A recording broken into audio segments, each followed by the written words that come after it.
Hello, everyone. Hello, everyone. How are you guys doing? Thank you so much for coming today. So, let me give you a small introduction about ourselves first before handing over to our wonderful speaker. Our vision of Synapse QA is a community driven platform that connects and fosters talented minds to create an empire that expands beyond its pages and transform contents more powerful by ensuring it is openly available by redefining creativity. Okay. All right. About us, we are a free platform that connects and finds voices that are usually lost somewhere. Uh, we are here since March 2020. It is one of the best and globally acclaimed platforms with 30 plus talents on board.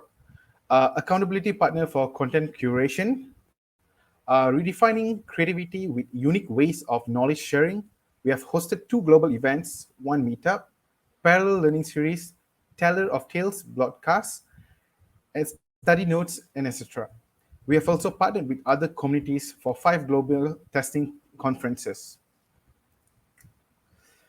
Okay, in our community, we have two main events. The first one is Super Eats, where it's actually a global write-a-thon event. Currently, we have closed our entries. Right now, on 12th of December, we'll be revealing the top 12 shortlisted articles. And then on 1st January 2022, all the winners and announcement will be out there. Okay. And the second event, right. This year, we have a new initiative called the Sparks.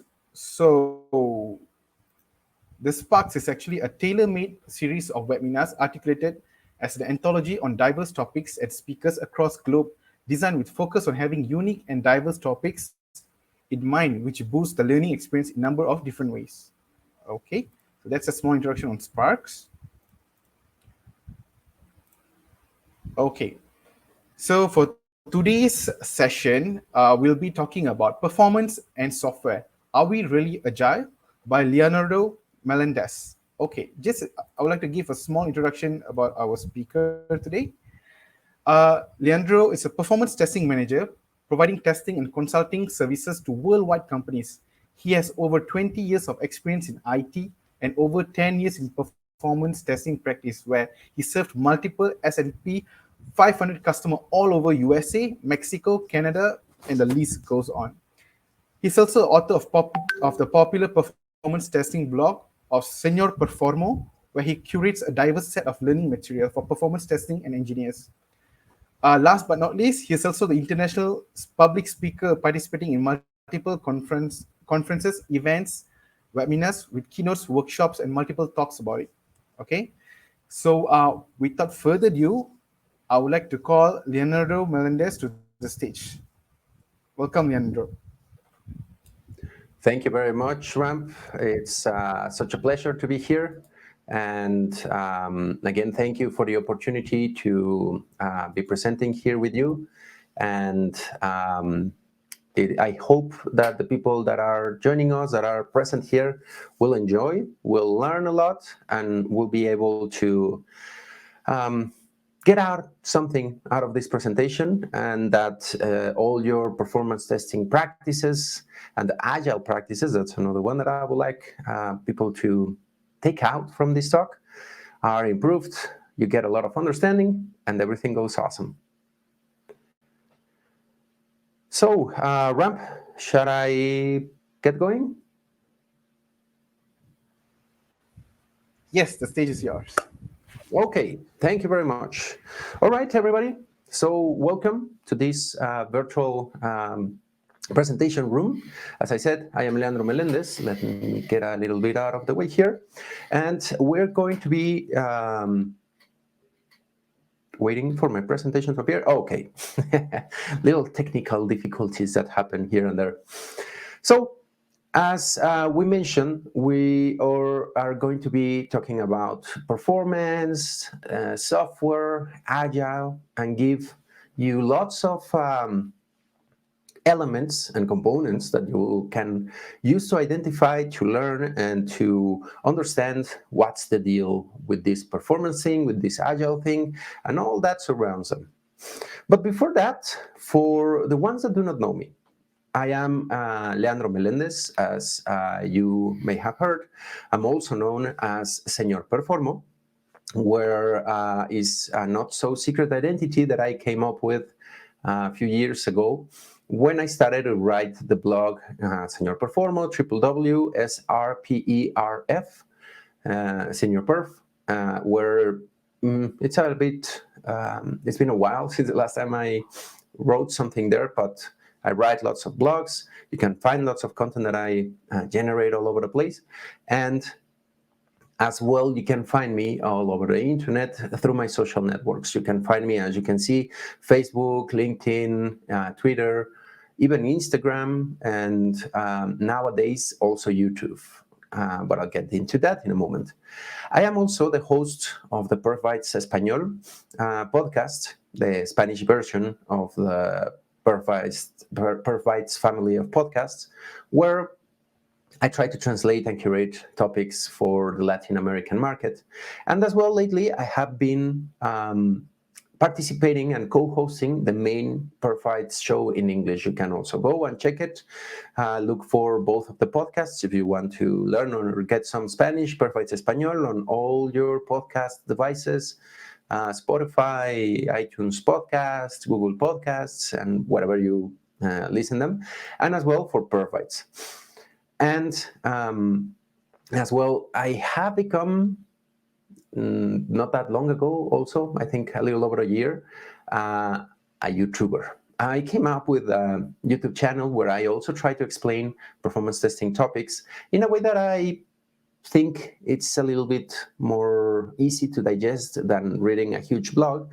It's easier if you get a video with some graphics, with some introductions, with some explanations about complex performance topics.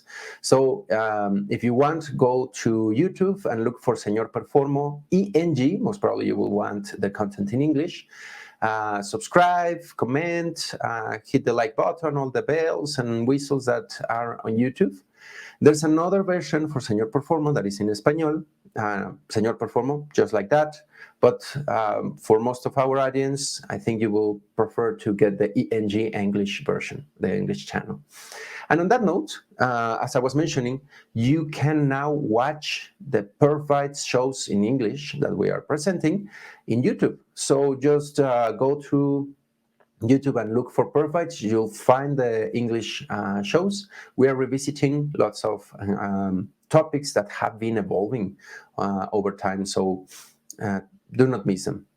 And last, well, not last, I am a public speaker, as it was mentioned earlier. My ramp, when we could in person, we're almost there. Hopefully these variants do not make it uglier.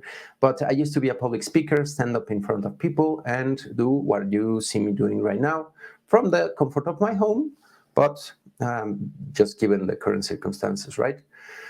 And last, I'm an author now. I managed to publish, finally, my book, you can see here, The Hitchhiking Guide to Load Testing Projects, which will give you an entertaining path or a walkthrough, like if you were playing a video game or reading a story, of how to flow through each one of the phases of a load test project. Don't confuse it. It's a load testing project. We'll show you in a fun way, with lots of examples, lots of stories, how to conduct from beginning to end a full-fledged load test. Look for it. It's in the Amazon bookstore. Most probably, you will be able to get the electronic version, but if in your country it's available, that's up to Amazon. You will be able to buy the printed version. Now, so enough of me. Before I start, I want to go over and thank my amigos from Synapse QA to invite me here to the Spark Talks and all these awesome movement that they are doing to get together people, to give us the opportunity to be sharing, to be talking here, and to bring some ideas. I really, really appreciate it. Thank you very much, guys. and it's my pleasure. Anytime, I'll be happy to get on. But what are we going to talk about today? First, I want to go over performance testing in general. I'm going to give you some definitions. We'll get some explanations. What is it? How do you eat it? How do you do it? What does it taste like? And some little details around it, because there are lots of confusions around it, believe me. Next, we're going to talk about Agile, that thing that everybody seems to be trying to do, but no one seems to be doing that well, or in the best ways, right? Then, after we talk about Agile, I'm going to give you what's the deal if we put together those two? If we put together performance with Agile methodologies, what things do we have to do? How are we affected? What are the differences from how we were used to just do load tests before? How do we assure performance in these new Agile days? And to close, I'm going to give you some tips and tricks, some things that you can do to improve and implement an awesome set of performance assurance practices while you are implementing a software in an agile way. So let's move on. What is performance testing? What is about it? How do we eat it? Let's start talking about performance testing first by its definitions. In a dictionary way, what is performance testing? We have two words. Let's split them and start defining each one of them, and then we will put them together so that we get officially what does it mean. Because many have other ideas, many things that performance testing is another thing when it is not. So what does the dictionary say? First part, performance. What is performance? Well, different from some dancing or representation or what I'm doing here in front of a virtual stage, performance refers to the characteristics of something, meaning how fast, how good, or how efficient it is.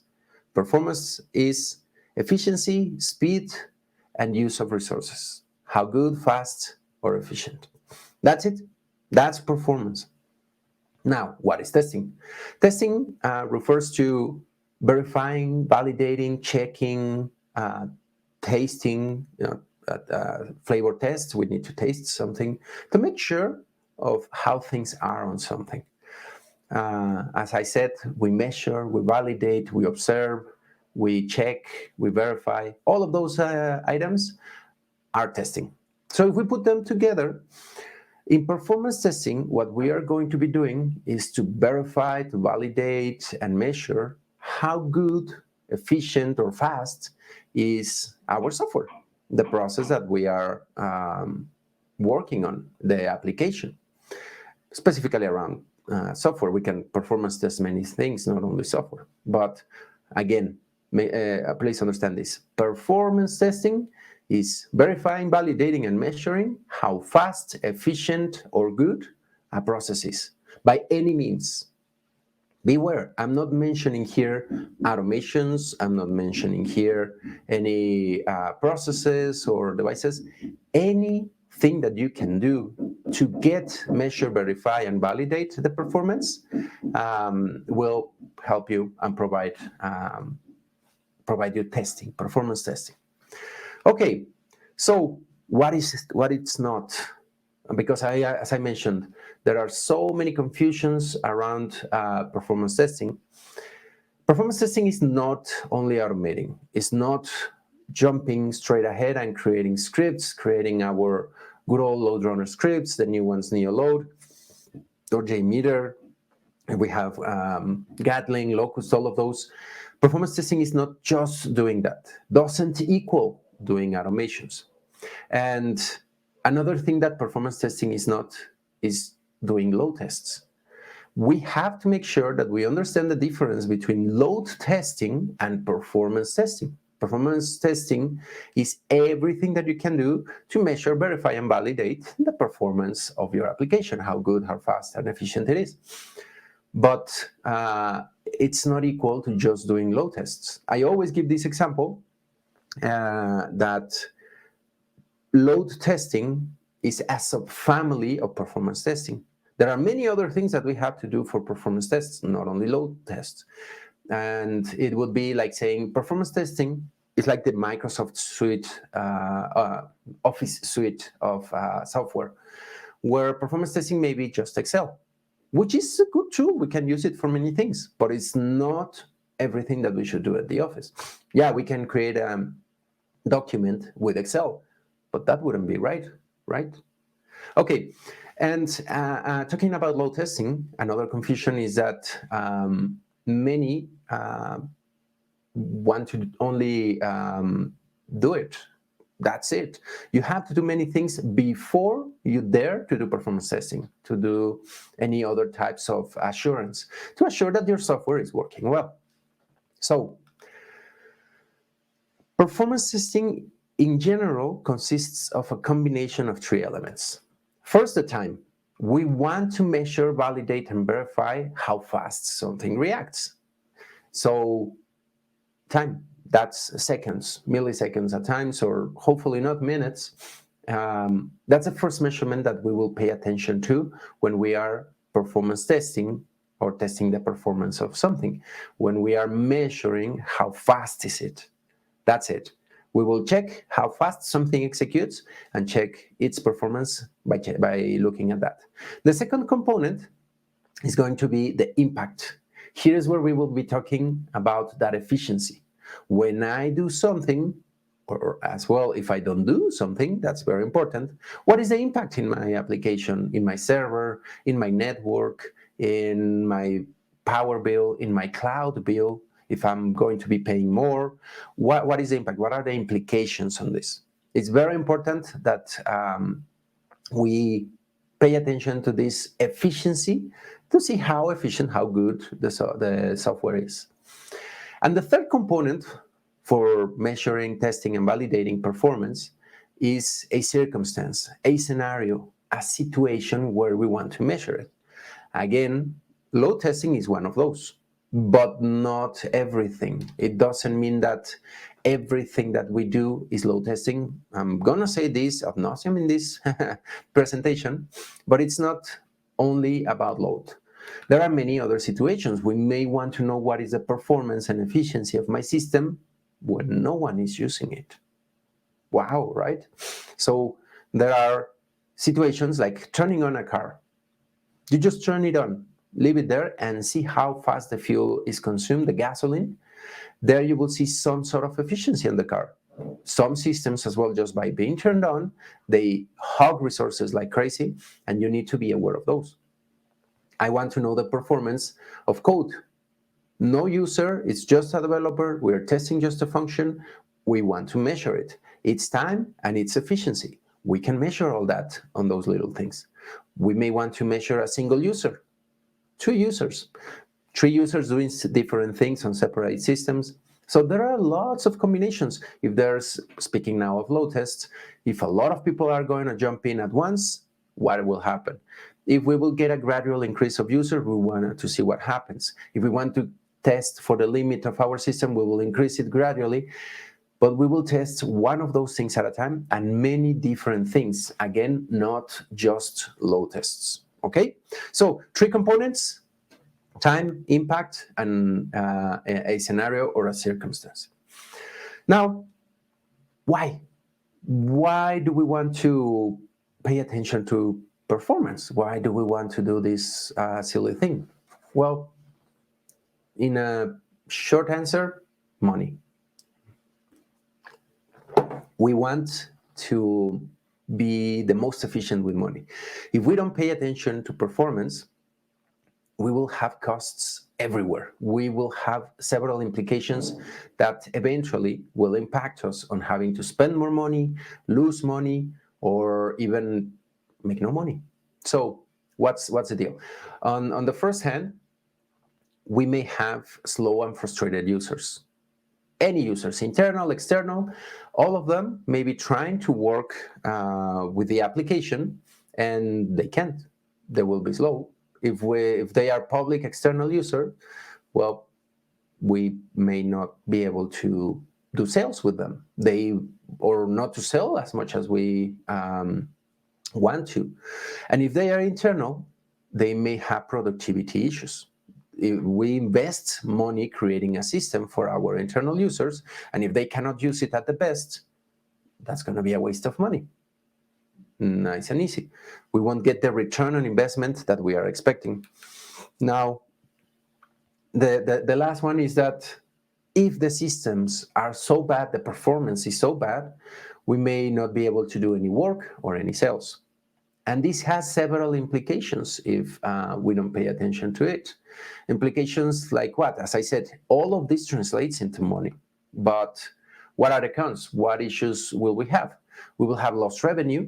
We won't be able to sell things. We won't be able to sell them as efficient, as much, as many as we would like to. And because of that, we will lose sales.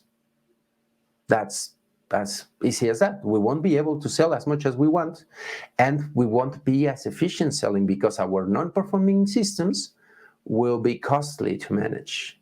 So the issues there as well, we will have angry users, angry customers, angry people that will not talk the best about our company, our products, or our services. And internally, if we have angry people, we will have issues of sadness. They will hate the system. They won't want to use it. They will avoid it. And they won't be productive. Who is super, yeah, I'm going to do my job in a system that totally sucks, is super slow, and doesn't let me perform well? I think no one, right? And when we detect those issues, when we face them, to remediate them, to fix them, it will be costly. You will need more money once it is in production, once it is causing problems, than if you did before. So let's talk about that. How or what will happen if you do it, if you adequately assure a good performance in your systems? First, you will have happy users. The internal users, they will be, if not super excited, I mean, sometimes work who is super excited about doing it, but sometimes they will be okay. They will say, okay, it's a system that I have to use. It's blazing fast. It's efficient. I can do my work quickly, be done with it, and go on and enjoying life. That's a big impact on the users. They will be able to do it fast, efficiently, super productive, not because of the system. If they don't like what they are doing, that may be another issue. But just from them, they will be super productive with the system. And if it's a public system externally, we'll have lots of sales. We will sell a lot. And probably the process of selling will be cheaper because we won't be investing as much in curating, fixing, and having all those remediation costs that happen. It's like if we had a defective light bulb in our house, the power bill will be huge. If it's a very efficient light bulb, we turn it on, we can leave it on all day, and we won't pay as much. And that translates as well in loyalty. Customers and users that like the systems that we have where they are working become loyal. If we have these social applications, we cannot stop scrolling through them. Oh, you see another post, and we keep doing and doing just because it responds fast. We're super happy with it. We Netflix a new movie, it comes up pretty quick. It's kind of efficient. It performs well. And we are very loyal to that, right? Who can stop browsing through their social networks or watching some good movies or series. And since everything performs well, the costs are going to be lower. It's a nonsense to pay attention to performance testing, right? So now that we talked about performance, now that you understand what it is, what to pay attention to, what things to do, and what is it not, why should you pay attention to it? Let's go to the next element that we need to analyze today. Agile. What is it? Many say, yeah, I am super agile. We are on the edge of methodologies. We're super modern. But are you truly?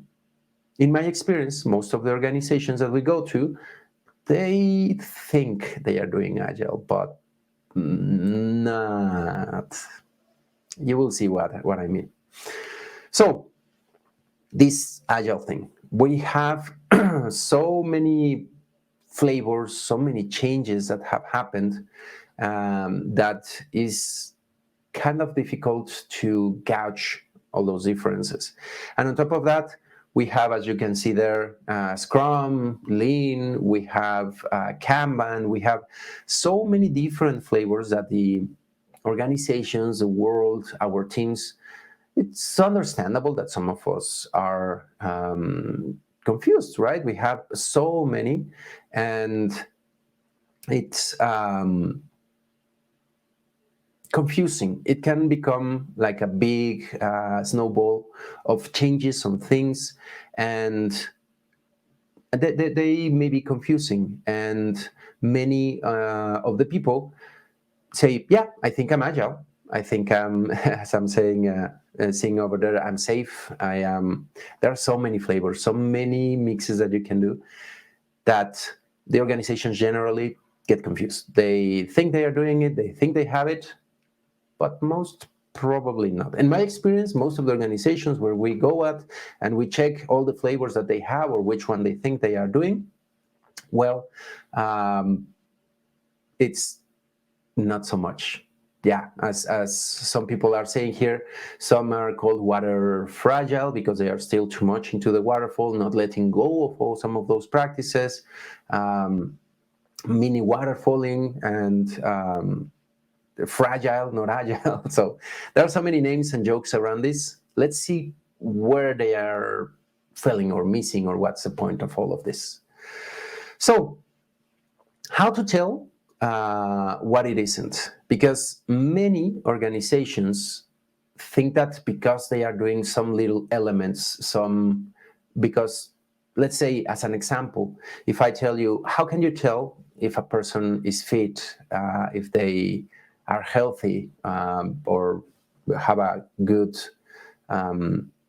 fitness in general? Most think that just because I bought some new yoga pants, I'm now getting fit. Even if you don't go to the gym, they think that they are doing the thing. Or just because you eat all these protein shakes and things like that, you may be missing out on the point. Not just by eating proteins, not all of that helps, don't get me wrong, but there are key elements that will for sure say if you are doing it or not. And it's the same with Agile. Many organizations think that just because they are doing stand-ups, because they have a Kanban board, because they are doing sprints, that they are Agile, but they are missing the point. Same as in my example, people that are they bought the newest shoes, because tennis shoes, because they have softer cushion, they propel you, they give you less impact. Just because of that, now they feel better, and now I am a fit person, I'm healthy. No, you are missing key elements, missing steps, the key things that we think make someone fit, right? And in general, for fitness, speaking about that area, I would say it would be two things. One, showing up, going to, if you're into yoga, going to yoga. If you're into lifting weights, going to lift weights to the gym. If you're into swimming, go to swim to the pool. Having a healthy-ish lifestyle is good, all the things that we said, but you need to show up. You need to do and go and show to the people. Well, not show that much. If you do it in your basement, you need to do the things. And second, you need to do it regularly. What counts as regularly? Well, it differs. It depends. If you ask Michael Phelps, he probably will tell you if you don't go twice a day for 5 hours, you are not good enough. But some people will say, yeah, at least show once or twice a week, you're good. But that regularity is really important so that you become a fit person. I would say those two elements, showing up and doing the right things, like the lifting or swimming or yogaing, if that is a verb, and doing it regularly, having a good habit around it, is key. So what are the key components of being agile? The first one, the most important, that many misunderstand or do not see, is that, let me go to the next one, because I have a little mess here, is to be continuous, to go into production frequently and show to the people, to your users, to production. Here, I'm going to emphasize a lot. Go to production, please, because many organizations think that because they release frequently into a pre-productive environment, into the test environment, staging environment, that counts as being agile. And I'm referring to agile to any methodology that you can think of, as they were saying, safe here, as if you're just trying Kanban or Scrum or some of the releases that you can do. As I was saying, show up, go to the place, do the thing. Because the main point here is that your users can start using your software at the earliest. Release into production frequently, please. If you don't do it frequently, into production and into production too, you are missing the point. If you are still like releasing every 3 months, every 6 months, there's not much of a difference of those old waterfall days, right? It's hard to translate or understand what is happening. And that's a little reason that may make you think, oh, so that's why we have the 2-week sprints. The healthy-ish part, I would say, is to release to production. Again, production. I'm going to say it 1,000 times as well. If you release to production every 2 weeks, you're okay. That's the standard. That's why we have the 2-week sprint. If you do it once a month, I think my personal opinion is that you're borderline pushing it to not to be too agile, but it's still okay. There are organizations, we know of them, the Amazons, the Googles, Netflixes, the Microsofts of the world, that they release hundreds of times per day into production. How do they do it? It's easy. There are several methods, but the key is that you reach your end user, not the tester, not the staging environment, not the end user, who is the one that has the last word on your system. It's a better tester. You can test in production. Many things that the organizations have confused, we have them here. We are trying to break some of those paradigms and get to production quickly. As I said, how often? As often as you can, but try to not to make it more or longer than once a month. If you take 2 months, the repercussion will be that you won't get the benefits. What is the other component of the benefits? You need to be paying lots of attention and reacting to this production. If you just release and forget about it, that's not the main reason for Agile to be. You want to publish, put it in production, check what your users are doing. Hey, are you having an issue? Hey, are you enjoying this? Is there a defect appearing? Get the feedback and act on it as fast as possible. So what happens if you are releasing into production every 3 months, let's say 2 months, to push it a little bit. You finish something, you finally release after 2 months, you get that feedback, and if you are doing this second part, the second key component of being agile, you may not be receiving the responses fast enough. Let's say in 2 months, you will release the next version, you got some feedback.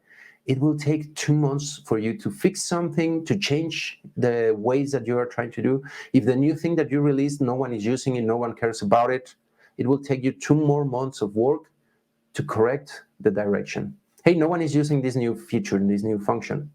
Oh, we have been working 2 more months on it. So it's a waste of time? Yeah, most probably. And that's the point. If you are in production and you are paying lots of attention, you can see, hey, everyone is using that other function that we're not paying that much attention to. I think we should.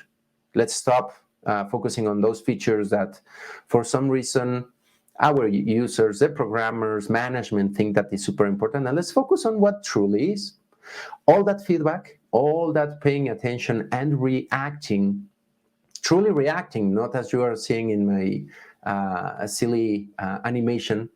Most organizations react like that 10 minutes later or don't react at all. That's really, really important for us to say we are agile. That's the key, that we are robust, that we can dodge some of these situations and act well.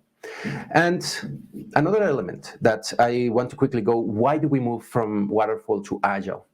First of all, as I said, there are many issues on waterfall that's why we are trying to move into agile. We are trying to fix some of those.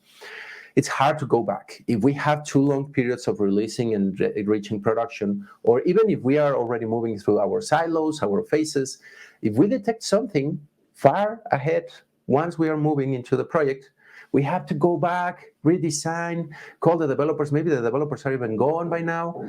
So many issues with the silos, with the long times, with the waits, the lack of communication. We want to try to work as much as possible to get to continuously release into production and to pay lots of attention on what is happening in production. Okay? So by now you may be seeing, or probably you're experiencing, those merger problems in between QA and performance. So the first one, what is the problem? What problems are we getting from trying to do these continuous releases to production, fast-paced, here and back, is that it's too fast for us. The traditional performance practice used to be weeks, months to get to do something, because we were only doing load tests, that's as well. But we have these continuous sprints that are moving too fast, and that we are not having that opportunity, because the pace for us to keep pushing into production continuously cannot wait for our automations, for our work, for our things that we used to do in the old ways, how we used to think as performance, just load tests. And another element is probably that the minimum viable product or the project is already in production. We already know some of those metrics. So why are we running load tests again if we know what happened earlier?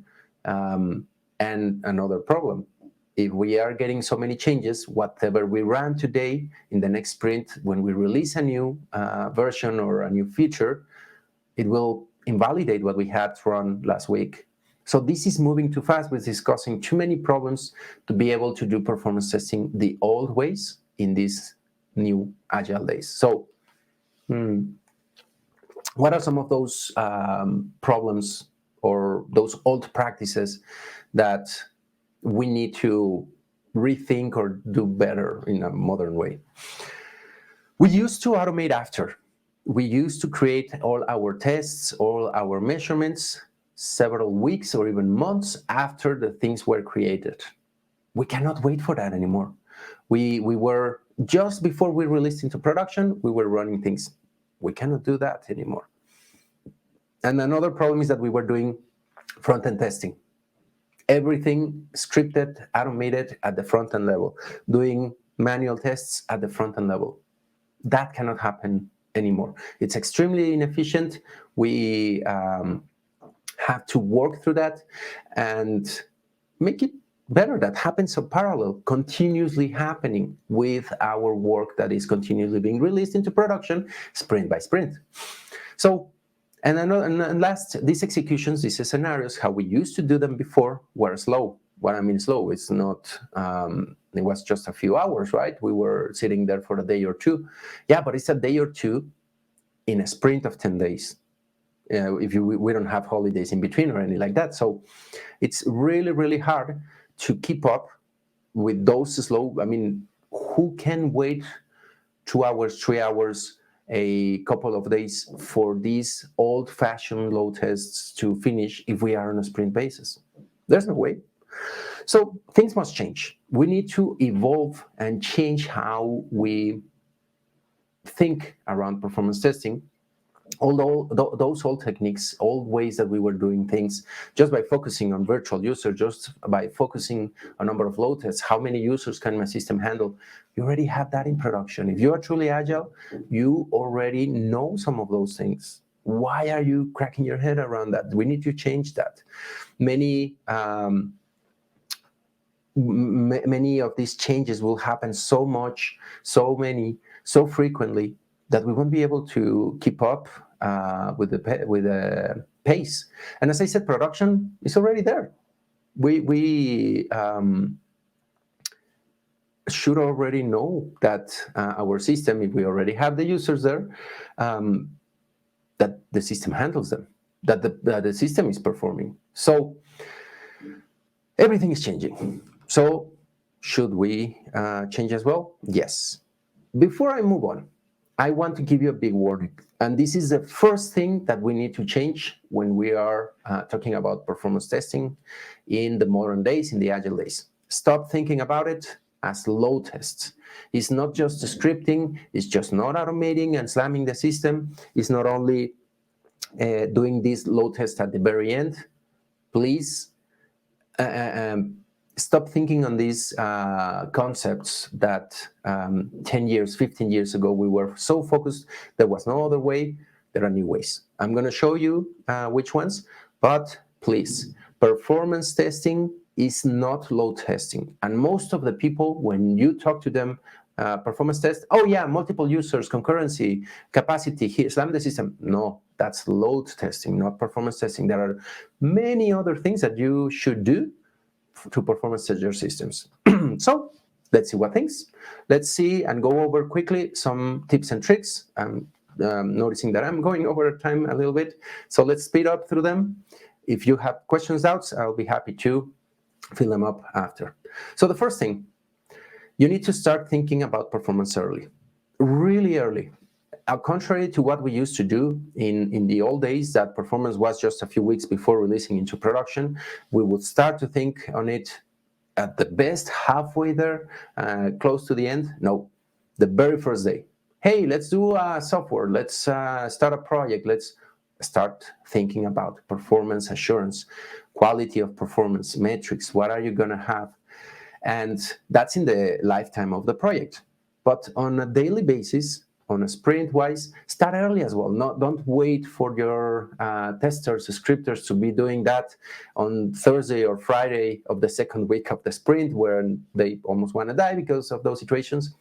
Do it at the very beginning of the sprint, at the meetings with the customers, with the users, with the requirements. When you are creating them, have a performance person there saying, hey, that new requirement, it would be good before you mark it as completed, as done in your Kanban board. Why don't you put that it doesn't take that much time, that it doesn't connect that much on the database, that it's efficient, that doesn't consume that much RAM? Key elements that many organizations don't pay attention into. Hey, why don't you put some validations in your software? Before you count that new class, new module, new button, why don't you put a validation automatic, a unit test that tells us how fast it is going? All of those things that need to happen early. And speaking of early, we need to know the performance of everything in our system at all time, on all the environments, in all the modules, and all the phases that we are going. We have dev, we have tests, we have QA, pre-prod, staging, all those flavors that we have before production, and in production. How we do that? There are several techniques: telemetry, monitoring, APMs, instrumentation, all of those things that you can put in your software from day one. You will know your performance without doing many things. You implement those at the beginning, you have performance metrics. You know how fast, how efficient, and how good is your system. Just like that, doing it early. And as well, speaking of changing the mindset, our performance person, tester, or expert is not anymore a scripter. Is not anymore someone that at the very end we think of him or her and start giving the person, hey, we need this automation. No. The performance tester now is like an evangelist. Will be helping the whole team so that they understand what they need to be paying attention in terms of performance, that they understand how to do some of the automations, even do them. The performance person won't be doing that many automations anymore. Shouldn't, because otherwise the performance person becomes a bottleneck in your project. They should be teaching everyone how to look at the metrics, how to look at the performance, how to receive some of the alerts, how to do some of the automations, how to manage some of those things, what is important, what is not. and how to integrate everything. Hey, you need a monitor here, you need a dashboard there, you need to instrument this piece of the code. All of those things be at the beginning of the meeting saying, hey, I think that you should put this and this as a completed indicator of your task. All of that you should be putting in the system as early, and that's that the performance person will be only telling it, won't be probably even doing it, will be assessing, running around the place, telling people, checking on things. It will be a waste of this person's time just to ask him, hey, can you go there in the basement and just start scripting 30,000 automations that because of the changes have all broken and everything is now, no, not anymore. And something that this person needs to be educating everyone as well is the automation pyramid. The automation pyramid, quickly, for the ones that are not familiar with them, states that there are 3 layers in the pyramid that where we can automate. At the bottom, we have unit testing. At the middle, we have service tests, all the APIs, all the REST APIs, services. And on the top, we have the front end, end-to-end. Why do we divide it? We need to give different coverage to each one of those levels. As you can see here, is wider at the bottom, where there's not much risk. Here is the Aztec pyramid of automation. There's not much risk here. We need to have a lot. There's like good guacamole down there. We can have a lot. It's not that spicy. We like it. It's awesome. We need to have as much as possible. And for performance, the unit test, if we can measure what is the response time, we will be measuring everything in our system if we have a wide coverage of unit tests. Next, in the middle, in the service tier, we have spicy salsa. It's not deadly spicy, but it's somewhat spicy, so we like it. We want to have somewhat coverage, not as big as the guacamole, which we can have as much as we want without a problem. This is spicy. You may hurt yourself if you overdo it. You can be happy about it, put a lot, have a decent amount of coverage in the service tier, which is very easy as well to automate. Not as easy and fast as unit tests. This is slightly more complicated, but just a little bit. So you can have a decent coverage, but not as much as a unit. And in the top, we have the sacrifices. The blood is running, everything is slow. We need a lot of maintenance. We need to waste a lot of time because they are super slow to execute. The other 2 are considerably faster. So we want to do the bare minimum. Please don't do that many sacrifices. Just do up there what you couldn't test here in the other levels. It's incredibly important that you don't waste time and do sacrifices of your people, of your time, your resources, your money, focusing on the top. Most organizations have everything at the top, are doing as many sacrifices as possible. So another one, don't think of a single tool as a silver bullet that will fix everything. As we saw in the pyramid, there are different tools for different levels where you will be able to work on different things. You need a tool different for each of those things. Those whole days where some vendors were trying to tell us, yeah, the multi-load perf thing that will help you that never was totally true. Or if they had good coverage on most of the things that you need, some weren't the best, some were, and on little ones, they were awesome. So you need to have a tool for every type of task, type of performance, and tier of the pyramid. It's like in the kitchen. You won't be eating everything with a spoon or preparing everything with a spoon. If I tell you we have beef and you have to cut it and you have that spoon only, you have to buy a knife.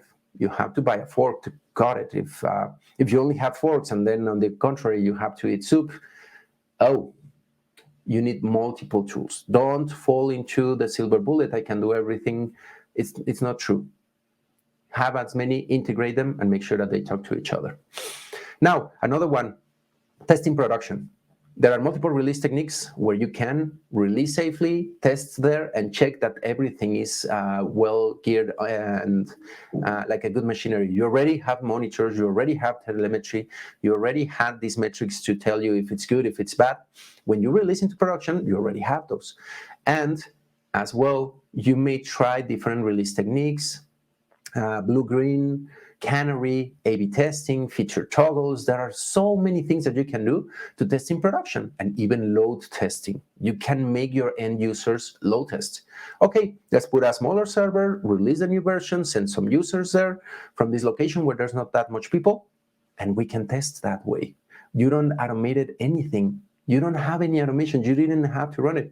You put a subsegment of users, you extrapolate your results, and you're good to go. You say, hey, this new version didn't break anything. I don't see much deviation because you are already in production. You are just checking that things do not get worse. Straight, easy. There are so many techniques. Let go of that bad history from the past. Thou shalt not touch production. Touch it a lot, please. Do most of your testing there. Nowadays, if you have these right techniques to release into production, you'll be able to test there safely, happily. And at last, after you did all that I mentioned, the last step, the last thing, and rarely you won't need this any more often, will be a load test, an automated load test. As I said, you have already users, beta testers, canary testers, users, but the end users, real people, and even people that want to know that they are in the newer version, you can move them to that one and test for you. You can do load tests using people. But in the end, in the rare occasion when you don't have enough people in production, you don't have enough users, or you truly do not have means, you need a load test the old ways. But if you need it, it will be super fast because you have all the unit tests, all the integration and the service tier, all those automations that you created efficiently. You can just put them together. You have metrics with your RPMs and create a load test scenario very quick. In a day or two, you'll be done with that. But rarely you will need it because you already have metrics in production. You know already how your system is doing. Only if you have a peculiar event, a Black Friday, okay, then you may have to do it. But it's just like, yeah, I want to see how this new version, just release it and check how it deviates with your production users. But okay, I know I overextended. I know I have to be mindful with the time. I want to thank everyone that was looking at this presentation, that was paying attention. Hope you enjoyed it. And I hope that all that you learned will help you to fly and improve your performance practices. With that, let's get ready. Again, I want to thank you. I want to apologize for taking over a little bit more time. If you have some more questions that we cannot cover right now because I ate the time, you can reach me out at Señor Performo, most of my social networks, and YouTube, Twitter, and Instagram, all that. Please send the questions if you have any. And with that, let's get on with some good old Q&A.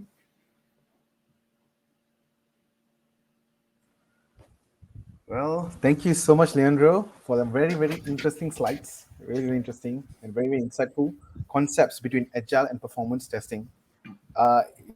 It kind of like challenged my very own mindset because based on what I've understand before, it's more towards the traditional ways of doing performance testing. Okay. Without further ado, I think we have a couple of questions. So let me read out the first one. Let me see. Okay. First question. I take it that using a test as a code tool like K6 would be preferable since it can bring devs closer to the testing process and also increase visibility, right? I'm going to answer So that that was with the another question. analogy. So the question is, to give an example, to get healthy, to get fit, I should integrate something like eating more veggies into my lifestyle. Yes, it will help you. It's an awesome thing that you can do for your health, integrating tools like K6 into your pipeline of testing, teaching your developers to create some of those service tier scripts with K6 and similar tools. But it's not the only thing. If you just start eating veggies, but again, do not do the whole picture, you will have a lot of improvement in your life, of course, but you will be missing some other things. So yes, it's an awesome step that you can take. Start embracing some of those tools such as K6, teaching with your developers, sharing it with your team. Most of your team most probably knows code. This one For example, K6 is based on JavaScript. There are others with, I think, Ruby and some other Python languages. If your developers understand it, it will be easier, and they will be the ones maintaining any automation needed. It's way better, more efficient. They know what change they did, they know where to update, and they can keep everything inside of a pipeline. Yes, but there are many other steps that you need to do. So, absolutely, embrace your code-oriented tools and developer-oriented performance tools, but complement them with other things, of course. Great, great. Understood. That's a good concept. Okay. The second question is, all right. When we analyze the performance test result, what are the common pattern or gap that would be beneficial to the stakeholders to take action on? Well, if you're speaking of an waterfall project where you have results once in a while, every few months, when you do that big load test in those results, well, the main pattern is slow performing processes. That's the biggest one. Slow performing or processes that are consuming too many resources to execute. If you are in an agile or waterfall, agile or DevOps, continuous, all these flavors that I just spoke about, if you're doing performance well, you have a dashboard and you have continuous monitoring of how the performance of your system is. The key element there to pay attention to, because if you're doing it well, you're releasing constantly into production, will be to look for deviations.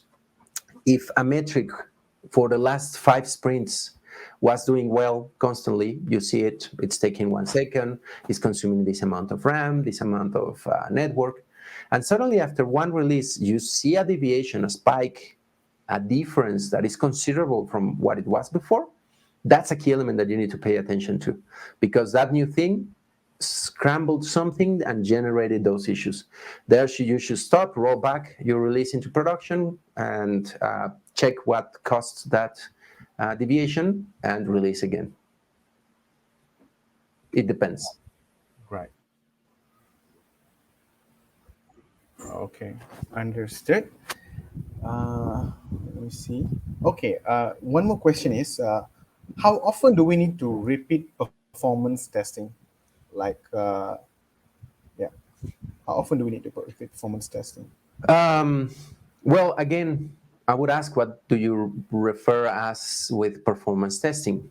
Because, and again, you may be thinking on load testing, doing these scenarios and these scripts when you slam the system. And that depends a lot on the type of project and the methodology that you are following. If it's waterfall, well, before each release or right after you fixed some defect or something that you identified as a bottleneck or a problem. But if you are continuous, you are performance testing continuously every time. You have a dashboard that tells you your performance at every moment, hopefully in production, hopefully in dev, in the test environment, you have it at every moment. Because we will have some automations in our systems, different types. Remember the pyramid, we should have some unit automations that can tell us performance metrics. Those should be happening as often as possible, or as soon as you have some new code inserted, those should be triggered automatically. You should integrate that in your pipeline and your Jenkins to tell it to trigger those, and so on. So it depends. It's very varied depending on the type of project that you're having. Understood. Understood.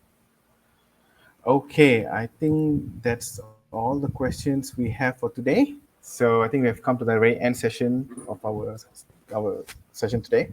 Thank you so much, Leandro, for your time and for excellent presentation. It's my pleasure. And Okay, for anyone that was there, as I so said, make sure to send a question to all of my social networks. I'll be really happy to fill it up or even create some content around it. that's great. That's great. Yep. Feel free to hit Leandro on the social network. We'll be there to answer your any Q&A questions over there, right? Okay. Um, Let me share my next screen. Okay. So, finally, I would like to thank all our sponsors today: Tools, SLQ, Lambda Test, Test Sigma, Mute Test, and Test Project for making today's session possible. And then, yep, currently we are. Wait a minute, just give me a second.